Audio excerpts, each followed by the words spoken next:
Hello and welcome to this brief tutorial on the accumulation and distribution momentum indicator.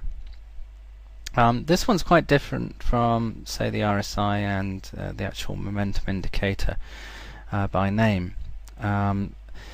Essentially what the accumulation and distribution indicator does is basically shows a relationship between the share price and the actual trading volume, the one in which we have here. So it's showing you a calculation based on these two things here. And an upward trend basically results from more investors buying than selling, as more of a trading volume is associated with buys.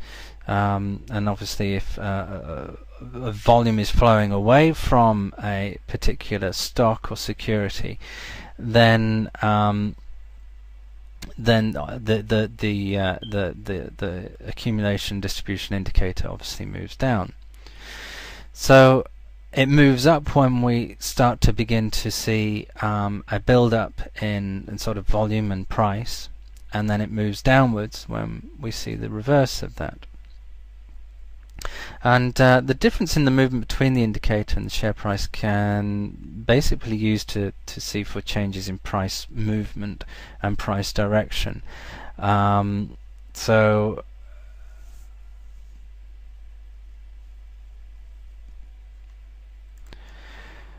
for instance, if we started to see the accumulation and distribution start to move down, we would then look towards a bearish move within the actual security itself, and obviously the faster that is moving down, then we can then begin to expect, or certainly indicate, that the chart will look to become bearish as a result.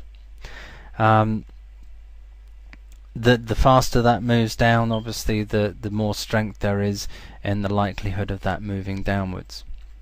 Conversely, if we begin to see the reverse of that, where we start to see a recovery in the accumulation and distribution, we can then begin to see a likelihood in a bullish movement or a recovery from a prior bearish one, a bullish movement within the security or the stock in which we're using it. And that is essentially all the accumulation and distribution does and shows. It's basically showing you where we're likely to see a change in the current direction or than what we normally have, which is similar again to a momentum indicator. You know, we have this kind of swing movement going on. But it is pretty powerful in that if you catch it just at the right time, you can get some pretty good movements. Obviously, the only problem with the accumulation distribution is that it tends to pretty just match what is exactly going on, and that figures, of course, and that pretty much is the case for a lot of momentum indicators and a lot of indicators in general.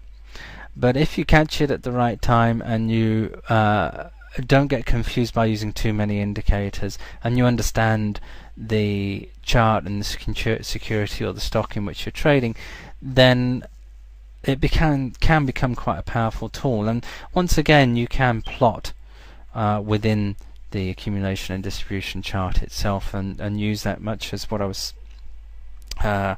talking about in terms of the momentum, in that you can use it as points of reference that wouldn't necessarily be shown up on the chart as well. So as we can see, it's relatively straightforward.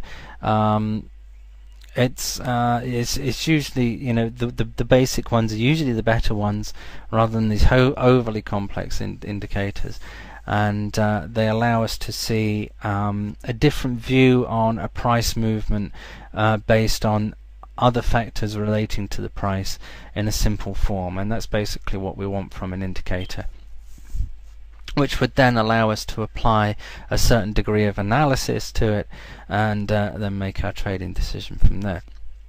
But as we've shown, it's a relatively simple indicator to use, but once you begin to get used to using it, and you use it a lot, it can be very powerful indeed.